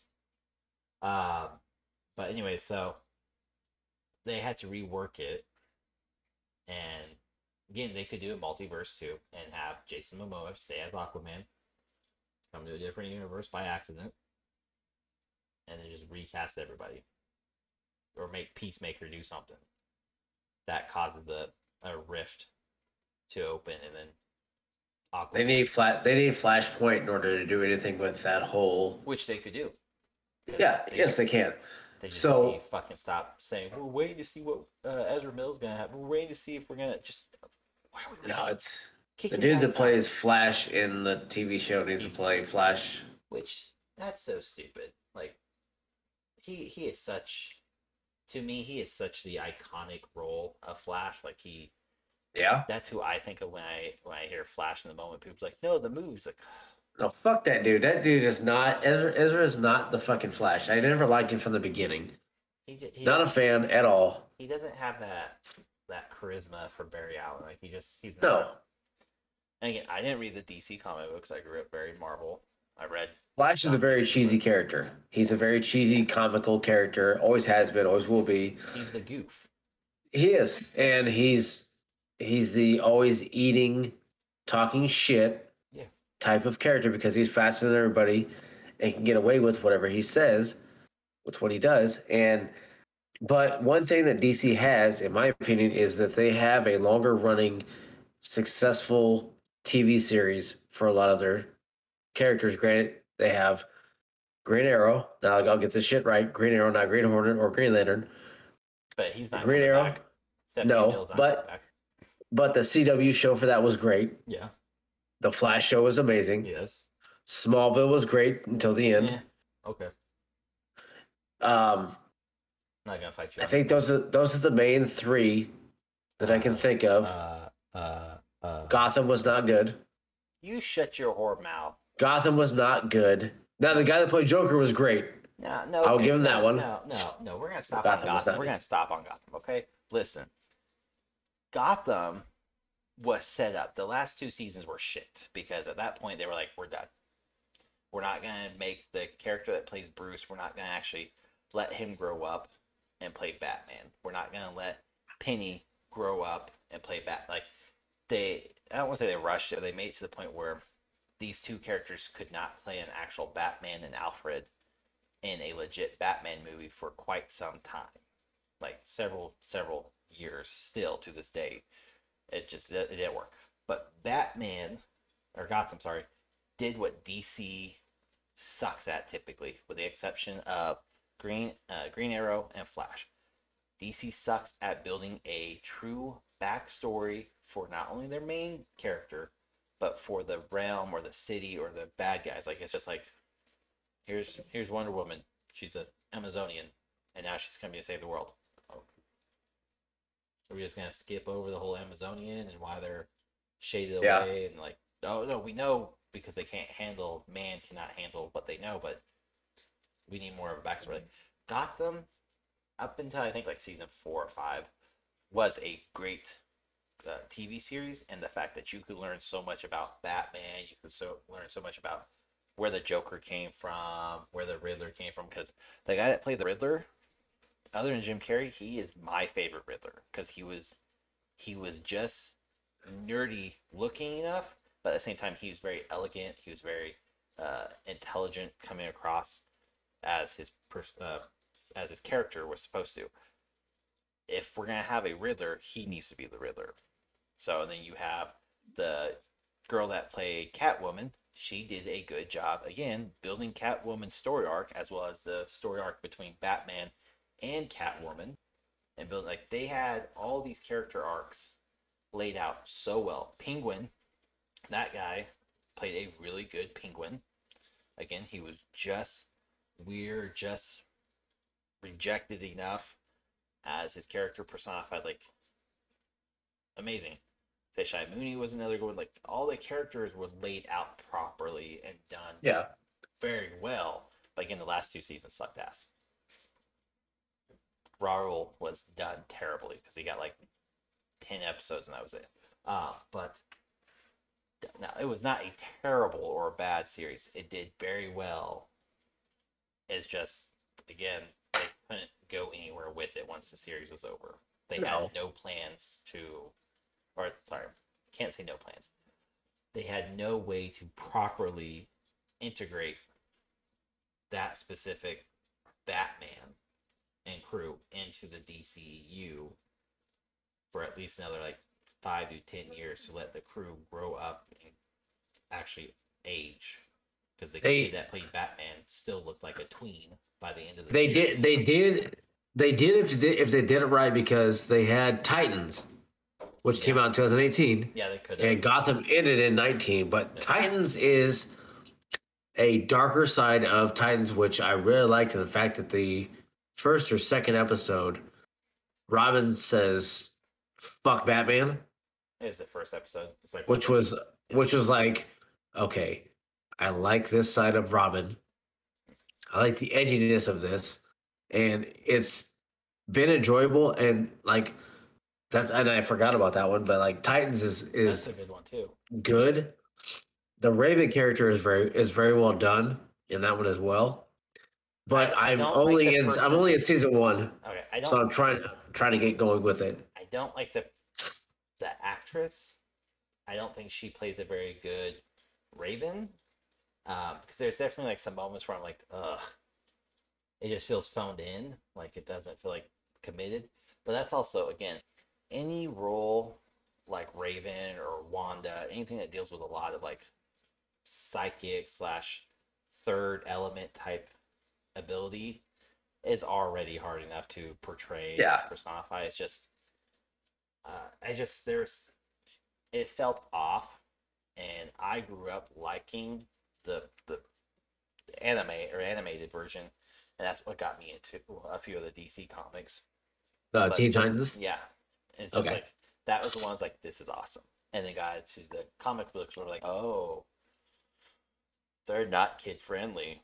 Yeah, awesome. No, not at all. But again, I think that's also DC's big issue, is they're too focused on being kid friendly.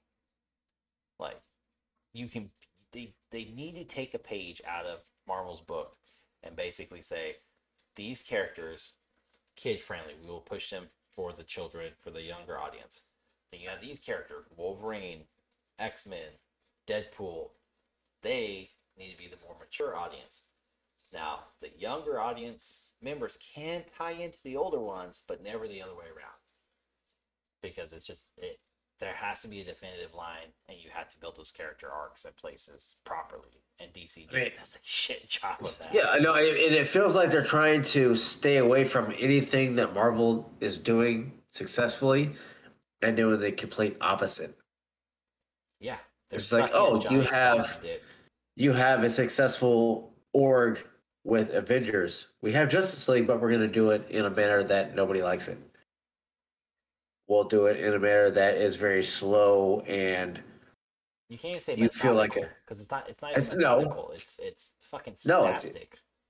And it's very difficult, and I love Superman is by far one of my favorite superheroes, hands down, over anything. No. But it's like I can't enjoy anything about him with movies because they're not well done. No, and they won't be well done now that Henry Cavill's not slated to be Superman anymore. He's going to be in the MCU along with Denzel Washington. Where did Denzel come from? One of their expos. Really? Yeah, they Kevin, was it Kevin? They announced some big names coming to their crew, and there was Henry Cavill, a couple girls' names I can't pronounce, but I know where they're from. A couple from Game of Thrones. And then you had Denzel Washington, was like 5th or 6th down the line, because that was the one that caught me off guard. I was like, hold on. Who the fuck's he gonna play? It's like, I can't think of any character he could play. And it's not because he's a terrible actor. He's not. He's a fucking amazing actor. But Marvel-wise, I can't pinpoint one person that I'd be like, yes, he should play him. He should. But oh man, like that's because he plays a very good, serious yet very low dad joke style comedian level. Yes, but I don't know who he would. That's the thing. I don't know. I can't, because Sam Jackson is Nick Fury. Like hands down, that's him. and nobody else can play that. Which, speaking of that, there's a Nick Fury movie coming out as well. Yep. Yep. I will. Do you put him? Do you put him as the black as Bishop from X-Men? Could Denzel play Bishop? I mean, he's a futuristic character that comes back.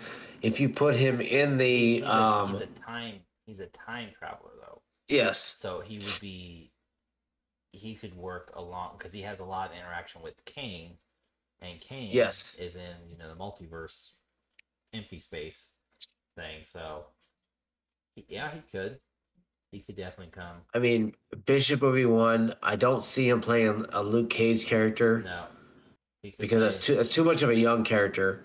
He could play Bill Foster, also known as Black Goliath or Giant Man or Goliath, however you want view him, because he is a professor within Pym, so he's an older character, so he would be a good one too.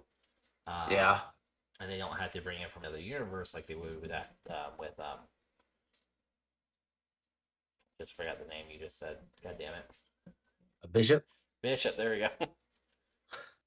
But I think he could play Bishop actually very well, because again, Bishop's not a hero. He's not a villain. He's he's like Deadpool, and he's like Wolverine. He's neither good nor bad. He's that middle ground. He does what pleases him and what helps him the most. But Henry Cavill wasn't given a role, and a lot of speculations around him. Is Doctor Doom, because again, for Henry Cavill. Yeah, because again, Doctor Doom is not inherently just a villain. He helps the X-Men. He helps the Fantastic Four. He helps Professor. Like, he's a good guy at times too. But again, he's out for himself. So he can come back. My bad. Sorry. That's the only time I would want to see him. Because but I see Captain Britain is what they always say for him. Well, that's because that's what he said he wants to play. He said, if I come into the MCU, I would like to play, and he gave Doctor Doom, Captain Britain, and one other guy, like no-name character, which again would work because Henry Cavill is a big name, but he's not. I don't put him up there with the likes of Angelina Jolie and Brad Pitt and all them. No, he's a big name within the nerd fandom. He's a mid-tier actor. Yeah. At most. Even though he's a fantastic fucking actor, just based off The Witcher alone. But again, that falls into a certain realm of nerddom. Yeah. So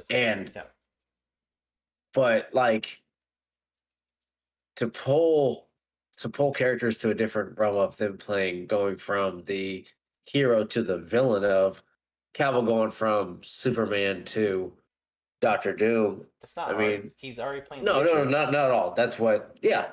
The Witcher's. I'm not saying they can't do it. It's just like pulling those. Like, I want, hands down, I want Jason Momoa to play Lobo. That's what I want to see him play as. That fits him. That is him. Yeah. But will it happen? Probably not. We'll see how much DC dicks around and what happens with this Discovery Warner shit. But I think Cavill would play an amazing Doctor Doom, because again, he can play those type of roles, even in like Enola, where he's this old timey, not accurate to today's portrayal character. So he has a wide range, but again, he's a mid-tier based off of what he has done so far. A lot of his stuff is very nerdy or geeky or gaming based, so a lot of people see him as one role. Like, I know a lot of people who know him from the Netflix series Enola, and they're like, oh, this guy's like, yeah, but this isn't what he's known for. He's known from like Superman. He's known for like The Witcher. He's known from missing his interview for Superman because he was playing a raid on World of Warcraft. Like, he's known for nerdy shit. not this Yes. bougie bougie bullshit like Brad Pitt and the rest of them are. Like, Oh yeah. not knocking them either, just saying different No, just expectation of that. he's within his realm of nerddom and sticks to it very hard. He's a very big Warhammer Yeah, player as well. we've Yeah, talked he's about big that into before. it. Yep. Yeah. But I mean, like, these would be characters though that need a proper arc, TV series Yes. done properly. And speaking of that, Fantastic Four does not need to be a movie. Should be a TV series Yes, I agree. because there's too much to unpack inside of a movie in 120 minutes to 200 minutes. It doesn't work well inside of a movie. So, but only time will tell, really, and it'll be interesting to see what happens. But I am willing to put money on that the coming few years we'll see more TV series between DC and Marvel specifically, but also Star Wars and these other big franchises. Uh, and yeah, Deadpool 3, yes, coming out. We'll see. Yeah. There's so much to still just unravel. And again, we'll do a comic book one, even though seems like We just did one. Yeah, basically, this was movie/TV comic book. Yeah. We'll do. We covered quite a few different things tonight. Yeah, we did. Mostly Marvel and Disney. Yeah, which we tend to do, but that's on brand for us. I mean, that's Yeah. Fucking deal with it. That's that's what it is. Fucking deal with it. We don't. Okay, no, but like seriously, like we know this, but for those anybody who's watching or tuning in, whatever, the completely fucking unscripted, unrehearsed, and it is just like this is just Rog and I having a natural conversation, and it's how our conversations progress. And we don't have memes or gifs to throw at each other, so oh, that's gonna piss a lot of people off. Anyways, come at me. But we'll do one, and October is gonna be a big month. Yes, we should have some guests on, and you'll be able to talk all about horror again. This will be a weird 4 episodes because I will probably be very quiet or asking a lot of questions. Maybe we'll bring in some horror games like Cult of the Lamb. That's considered a thriller game or a horror game on Steam. So we can do more murder trivia too. Oh, we will. Speaking of murder trivia, because that is this one or Wednesday, September 28th exclusive. You can go check that out. You're on YouTube. We're gonna do another YouTube exclusive, which you'll be able to catch every Wednesday. So the new one's gonna be October 5th. You'll be able to catch a new YouTube exclusive, which is actually gonna be me really pissing Roggle off, is what it's gonna be. But it's gonna be happens a lot. It does. It's just just that mentality. I'm gonna present Roggle with some graphic or not graphics. Graphics, yeah, text. The dicks and what's gonna be. Name this video game. It's like, bitch, the dick. You'll be able to catch us every Wednesday, and I guess every Friday a new episode's come out. So don't forget to make sure you save the podcast to your channel or save it to your playlist, so you can get updated every time we upload a new episode. But that's gonna be it. So yeah, this was weird and interesting. October's gonna be funny and weird and interesting. It's probably gonna be some of the weirdest ones we've done. Oh yeah, I mean it's Halloween based, so it's gonna be all. I mean, I think Screamer, like we may have the Screamer on here. Huh? Well, we have a lot of stuff planned. Okay, sorry, he has a lot of stuff planned for October because he's the horror guy. Again, I'm a 5-year-old brat that's like, I need lights. You just call me a whore. I called you a horror. I added an additional R. So stay tuned for all that. We got lots of things, and of course, make sure you leave a comment, rank us, whatever, and let us know what you think. And follow us on social media, where you can also comment and give us ideas, or say don't talk about this ever again, or hey, we want more information on this. We'd be happy. We'll talk about virtually fucking anything but religion and politics. So we got this. True. So that's it for me. Rogel, you want to wrap up the last episode of September? Preview for Hey, October? it was fun. I'm excited for October. Tune in, check it out. Rate, review. Let us know what you like, what you don't like. I'm excited for the candy. Again, 5-year-old kid. Yes. You have a shit ton of candy already. No, I don't. You always do. Yes, you do. No, I don't. Liar. I have one bag. One bag? Got from Dollar Tree. Anyways, thanks so much for for listening in to today's episode. We do greatly appreciate it. We hope you have a wonderful rest of your week. Catch us next Friday for another episode of Two Guys, One Gamepad. Take it easy, everyone.